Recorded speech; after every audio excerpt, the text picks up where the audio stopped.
Hola, ¿qué tal? Bienvenidos a una nueva caminata.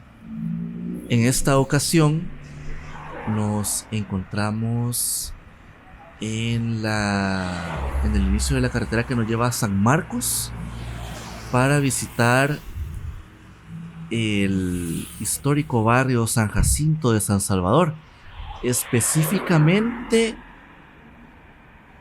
una de sus avenidas más importantes, la Avenida Cuba de San Salvador. Sí, Armando, así es que vamos a comenzar esta primera caminata de dos entregas de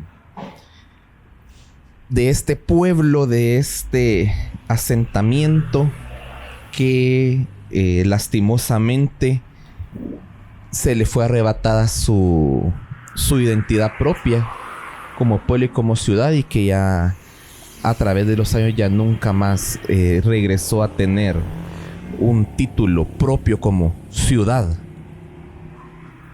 Sí, el barrio San Jacinto es prácticamente una ciudad dentro de la ciudad de San Salvador.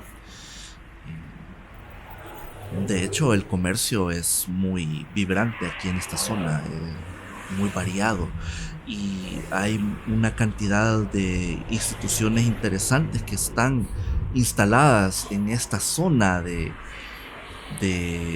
barrio San Jacinto. Como por ejemplo está la antigua casa presidencial, el cuartel El Zapote, tiene su propio mercado. Bueno, tiene todo lo necesario para ser una ciudad formal, como tal, no ser parte de un barrio de los que conforman el municipio de San Salvador. Sí, correcto. De hecho, más adelante vamos a hablar de de una parte de la historia de este barrio, un barrio con bastante identificación propia, pertenencia propia de los habitantes, y que pues todavía, a pesar del tiempo, ha logrado mantener ese espíritu de pertenencia de todos los habitantes del barrio y la unidad de las diferentes colonias de todas las diferentes colonias que se encuentran adentro de aquí, que de lo esta conforman. zona. Correcto. Que lo conforman. Aquí estamos llegando ya, casi vamos a avistar uno de los primeros objetivos que tenemos en este recorrido por la Avenida Cuba, y es esta parroquia que tenemos en pantalla. Nos encontramos en la zona conocida como la Colonia América de aquí del barrio San Jacinto, y esta es como la joyita de la colonia. Es la parroquia dedicada a San Antonio de Padua. Estamos específicamente sobre la calle Benjamín Osorio, acá en la Colonia América. Exacto, este edificio eclesiástico fue bendecido el día 7 de octubre de 1958, ya tiene bastantes añitos, ya tiene mucha historia en su haber, y bendecido por su excelencia reverendísima Monseñor Luis Chávez y González, arzobispo de San Salvador, que este arzobispo tuvo a lo largo de su de erigir sus funciones diferentes bendiciones eclesiales que tuvo. Digamos que como recordemos también de que hay un resurgimiento de San Salvador posterior a lo que pasa en 1917 y todo, ¿no? Y la expansión que comienza ahí en la época esta de los finales de los 40, con todo esto de la revolución que se dio posterior al general Hernández Martínez, la llegada de Osorio, ¿verdad? Entonces ahí empieza como este periodo de expansión de San Salvador, y por tanto la Iglesia Católica también tiene como este plan de instalarse en los diferentes asentamientos de San Salvador. Exacto, ahí es donde Monseñor Luis Chávez González pues bendice este edificio eclesial que fue construido luego de diferentes esfuerzos por construir pues adentro de la Colonia América un un edificio eclesial, una iglesia, una parroquia propia que sirviera pues a todos los habitantes de la colonia Mérida en particular y también todas las colonias que se encuentran alrededor de este lugar. Es bien interesante que anterior a la construcción de este edificio, que es bien imponente a nivel de calle, Armando, es bien elevado, tal vez por las características del terreno, ¿verdad? Que se encuentra en una como pendiente. Entonces surte esa pendiente situándose a la mitad, pues, para mantener el acceso más fácil. Entonces, bien interesante que anteriormente las misas se realizaban en un garage.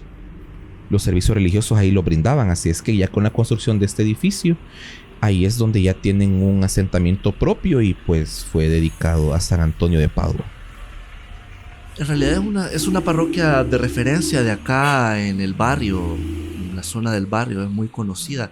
Además de la parroquia central del barrio, digamos, que se encuentra sobre la 10ª avenida, ¿verdad? Sí, la exacto. 10ª avenida sur de San Salvador, que la vamos a recorrer en la segunda parte de este recorrido bonito del barrio San Jacinto, que es quizás uno de los barrios más grandes, junto con el barrio Santa Anita, creo que son los más grandes, o que tienen más tradición.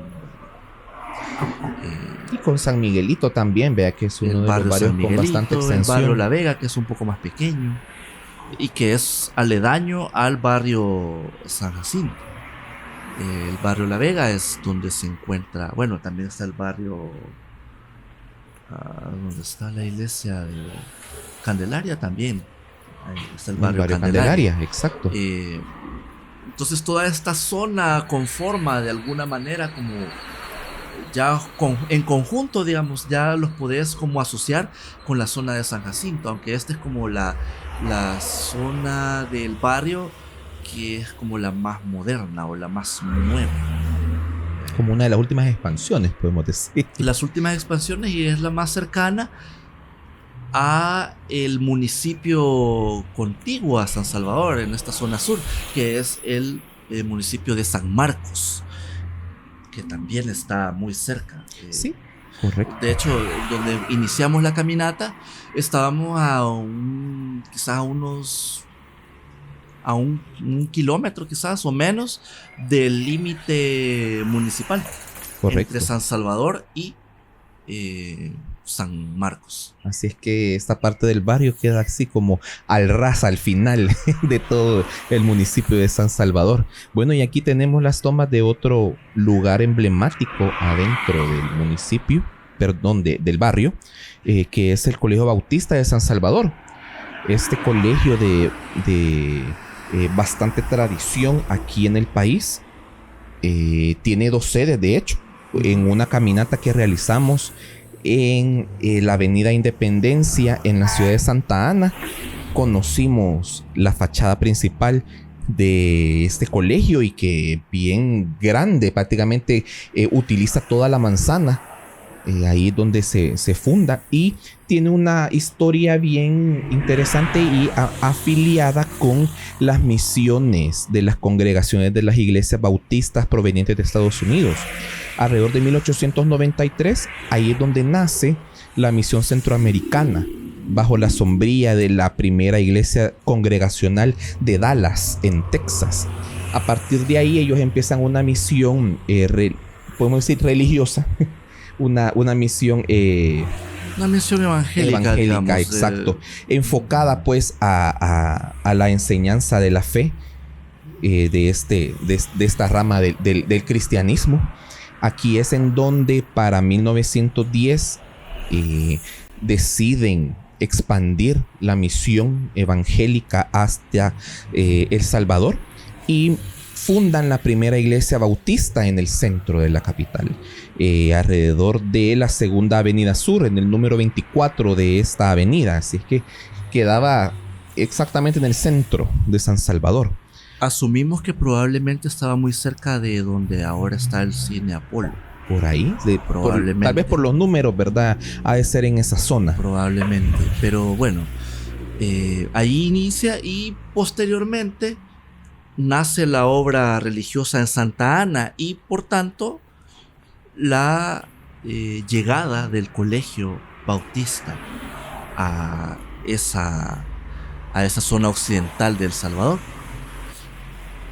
Debido al éxito del mismo esfuerzo, en 1924 es cuando el 4 de febrero se funda justamente el Colegio Bautista acá en San Salvador. Inicia sus operaciones con 45 alumnos y la primera directora de este centro educativo acá en San Salvador fue la señora Vivian Saylor. Así que estamos hablando de que ya es una institución casi centenaria acá en el barrio San Jacinto. Sí, que a través de esos años diferentes congregaciones religiosas del rito católico también fundaron sus colegios y sus instituciones de enseñanza a lo largo de todo el país, y más que todo aquí en San Salvador, en Santa Ana, en San Miguel y también en Santa Tecla. Es bien curioso que a pesar de que la mayoría de congregaciones religiosas católicas son las que se apoderan del espectro educativo en San Salvador y en todos estos grandes municipios más importantes o más desarrollados de San Salvador, haya habido espacio para esta institución que es de un corte cristiano, pero no corresponde a la administración de la curia católica romana. Sí, muy interesante la apertura del espacio para la enseñanza religiosa diferente al catolicismo en esa época. Sí, correcto. Aquí ya nos estamos acercando a un pedacito de historia que es un poco más de la cultura popular de San Salvador y de El Salvador del siglo XX. En esta galera que observamos, que aparentemente está abandonada o clausurada, ahí podemos observar un piecito.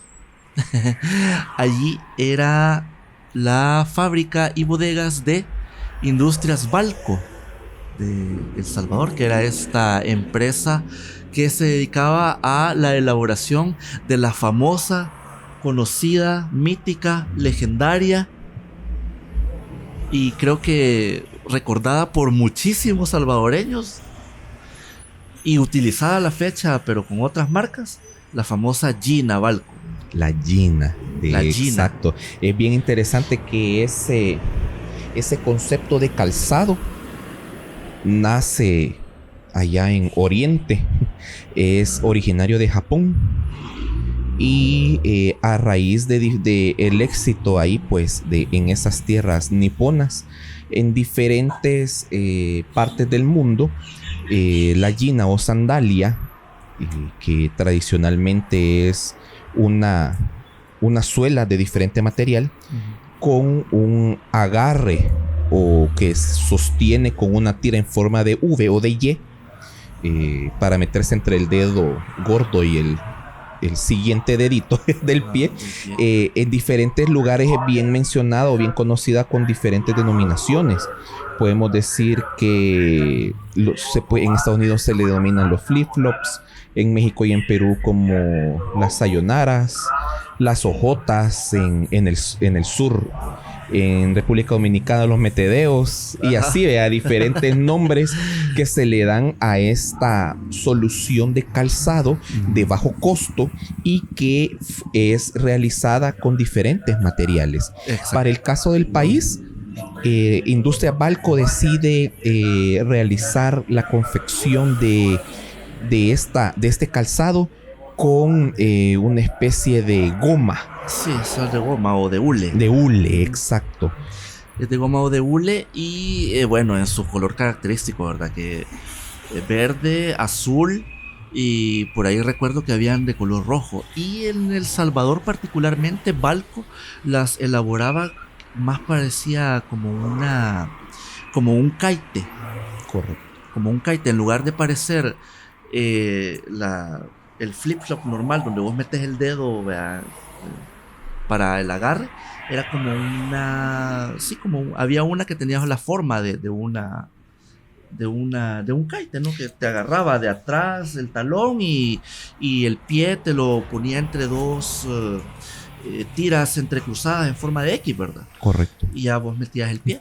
Qué bien interesante, Armando, que eso sí, de niño, muchas veces a muchos de nosotros nos pasó de que si salíamos a jugar con ese tipo de le gina, quedaron de tobillera. Correcto, y te deslizabas y se te subía, ¿verdad? Toda la pierna. ¿A cuántos le quedaban de tobillera? o que vos no podías correr sobre algo mojado porque eras seguro que te ibas a deslizar. Sí. En fin, pero es el calzado más económico, era cómodo y práctico. Entonces era muy popular y a la fecha todavía lo sigue siendo. Lamentablemente la empresa Balco desaparece, pero el estilo de la Gina, que se escribe con G, y bueno, en publicidad que hemos visto de época de Balco, ahí la ponen Gina, la Gina Balco, con G, aunque coloquialmente ahora en el clamor popular se escribe con Y, pero es con G. Ahora otras empresas diseñan el mismo calzado, ¿no? Pero ya con otros estilos, o incluso también ahora las importan de Guatemala. La suave chapina, por ejemplo, que tiene una forma muy similar y está hecha del mismo material. Sí. De hecho, aquí en el país hay la Balco tuvo una competencia directa, la Sirena. Sirena de Hubis. Industrias Hubis. Correcto, que se encuentra aquí por el monumento Hermano Bienvenido a Casa, por la colonia Luz, si no me equivoco. Sí, en esa zona ahí de el inicio de la 49, y la avenida Sur, en este caso. Sur, exacto. Así es que habían diferentes competidores ahí en el mercado de la Gina. Sí, pero definitivamente la pionera en El Salvador era la de marca Balco. Lamentablemente ya no las tenemos. Y que la mayoría las vendían en Pardos, si te acuerdas. Sí, eran distribuidas en diferentes comercios. Y en supermercados también. Sí. Es que, en realidad... de hecho, creo que mucha gente identifica la Gina con la Gina Balco. Correcto. O al menos la mayoría de personas tenemos como esa referencia directa de que una Gina es una Gina Balco. Ajá. Pero, bien, aquí ya hablamos un poquito de historia industrial y de cultura popular. Y de calzado. Sí, Armando. Bueno, aquí seguimos caminando a lo largo de todas estas... de este trazo de estas calles, ¿verdad? Que atraviesan la avenida Cuba, también diferentes colonias que se apostan en esta zona. Ya nos estamos acercando al centro histórico del poblado. Y es bien interesante, Armando, que el poblado, hablando de la historia de este lugar, alrededor de 1606 esta población fue bautizada bajo la advocación de San Jacinto de Polonia por evangelizadores dominicos. Y así pasó bastante tiempo. De hecho, el crecimiento de este asentamiento llegó a ser uno de los más importantes y cercanos a la ciudad de San Salvador, y ya tenía una estructura organizativa bien marcada para ser catalogada en un futuro como una ciudad ya en estos tiempos. Y tenía su cabildo y tenía su iglesia principal, sus colegios, una especie de mercado. Ahí es en donde en 1901 el gobierno decide, por qué a saber, pero decide quitarles este título de pueblo a diferentes asentamientos alrededor de San Salvador, como por ejemplo mexicanos, a Cuscatancingo, a Ayutuxtepeque y a San Jacinto. Pasó muy poquito tiempo y alrededor de 1904 el gobierno decide retirar esa decisión y le devuelve su categoría de pueblos. Pero a San Jacinto nunca se la devolvieron. Así es que San Jacinto llegó a depender directamente de la alcaldía de San Salvador, decisión que el propio poblado nunca aceptó. y que hasta este momento todavía tienen una identidad, que es lo que estábamos hablando al inicio de esta caminata. Tienen una identidad de propiedad de San Jacinto como una ciudad prácticamente independiente de San Salvador. Sí, sí, es muy, muy interesante esa parte. Y de hecho, el chinteño, porque ese es como el gentilicio de la gente de la zona, el chinteño tiene como ese sentido de pertenencia. Eso es como lo que sucede cuando, por ejemplo, cuando visitamos el barrio Santa Anita. Sí. La misma cuestión. Yo creo que los dos barrios con más arraigo de San Salvador justamente son estos dos. El barrio San Jacinto, que quizás es el que tiene más extensión de territorio, y el barrio Santa Anita, que es como muy de tradición. Es como uno de los primeros, de los fundadores de San Salvador, ¿verdad? Como lo que conocemos ahora de San Salvador. Y definitivamente el barrio se ha desarrollado de manera tal que, como ya mencionaba, tiene como todos sus servicios pues muy claros: educación, abastos, salud. O sea, es bien interesante. Sí, creo que a San Jacinto lo único que le hace falta es un hospital. Sí, porque inclusive los asentamientos médicos como clínicas, sí, y el todo. Seguro social lo tiene. Hay seguro social, ¿verdad? Hay unidad de salud, que es una bastante grande, la de aquí de San Jacinto. Y así, ¿no? Pero hablando de recintos que son muy grandes, importantes y que son icónicos también del barrio, estamos viendo en pantalla quizás uno de los más importantes, porque es el que tiene que ver con la parte de los abastos. Este es el edificio de el Mercado San Jacinto. Uno de los edificios más representativos del barrio. Ícono, podemos decir ícono de acá. Un mercado muy bien asentado y muy bien abastecido, con diferentes productos que te podés encontrar muy fácilmente en el mercado central o en el mercado La Tiendona, pero ya para la venta al menor. Y hablar de Mercado San Jacinto y los diferentes mercados de tradición de San Salvador es hablar de Comersan, del Consejo de Mercados de San Salvador, una iniciativa de la alcaldía de San Salvador de la época del alcalde ingeniero José Napoleón Duarte Fuentes, que alrededor de 1970 decide crear este consejo para construir y mejorar los mercados ya existentes. Así es que aquí es donde la alcaldía de San Salvador lanza a concurso la construcción de diferentes mercados. Ahí es en donde nacen los mercados Central, La Tiendona, Modelo, Tinetti, San Miguelito, que ya lo fuimos a conocer antes de ese trágico incidente que tuvo, y también el mercado de San Jacinto. Al tirar a concurso de arquitectos los diseños para la construcción de estos recintos, es donde para el mercado de San Jacinto gana el diseño ofrecido por Eduardo López y Armando Muñiz, y es el que se construye y el que todavía podemos ver aquí construido en la década del 70. Es muy interesante porque tiene la forma de una galera o una nave industrial, el diseño, con estos techos elevados y que están sobre la estructura, y estos ventanales que son de esta estructura de barro, que creo que le llaman ladrillo calavera.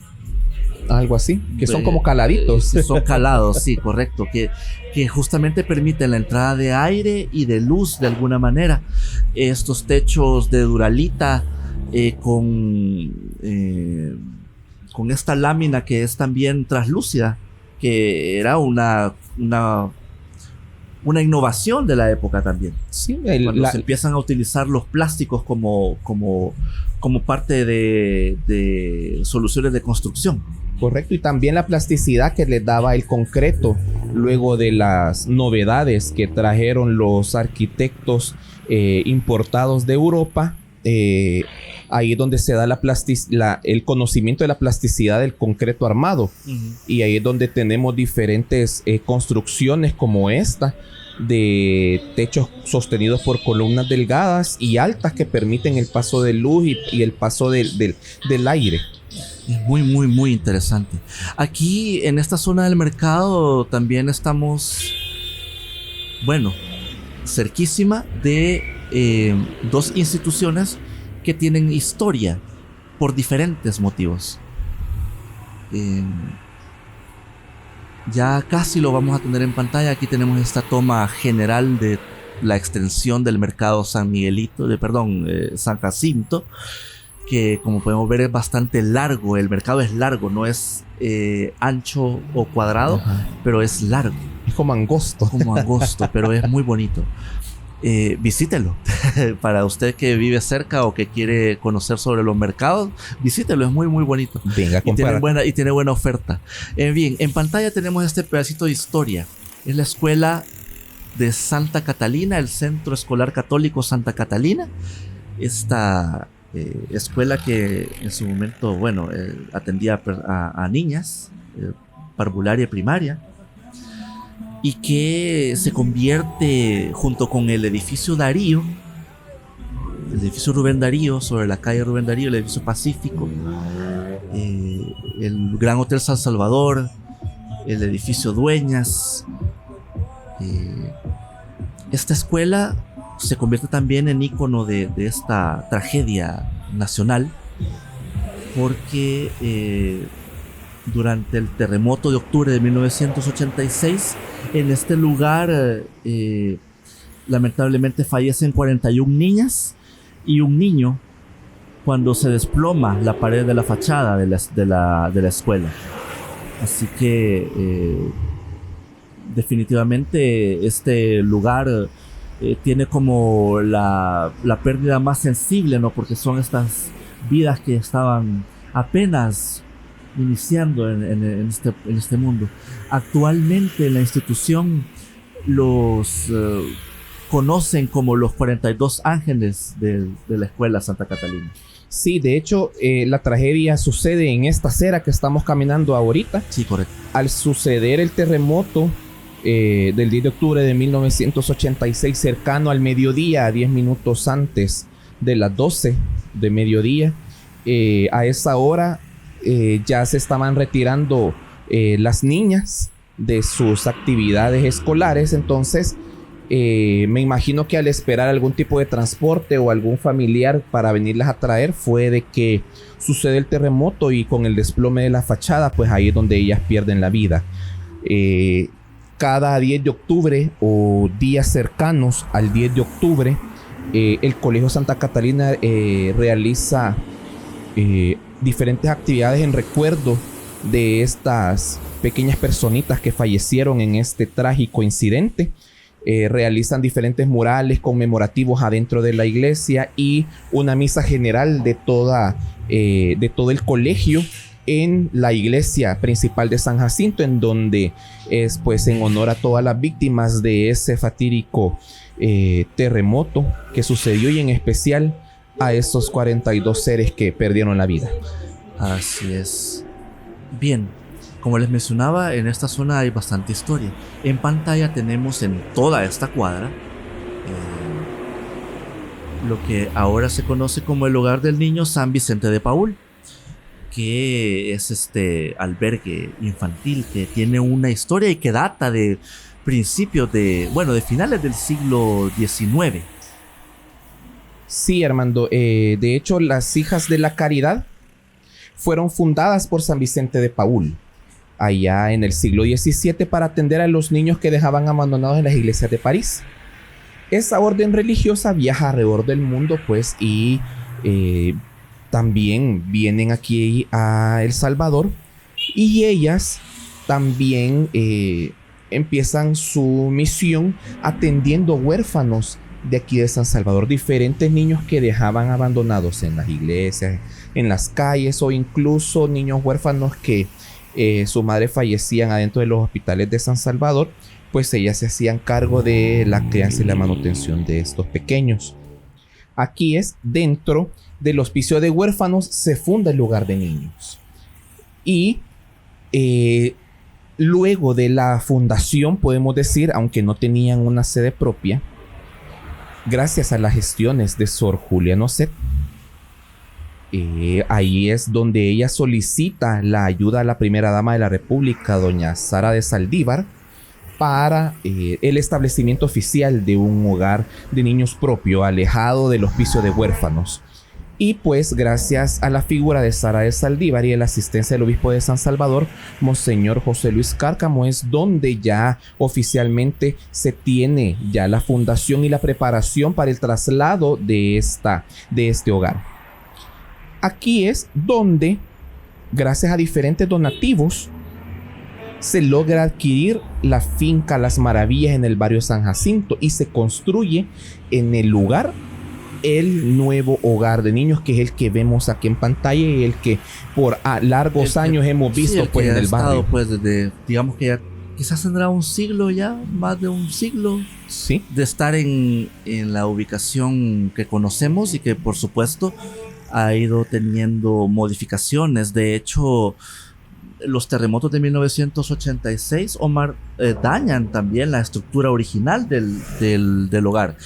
Y se realizan algunos trabajos y algunas campañas para recolectar fondos para la construcción de nuevas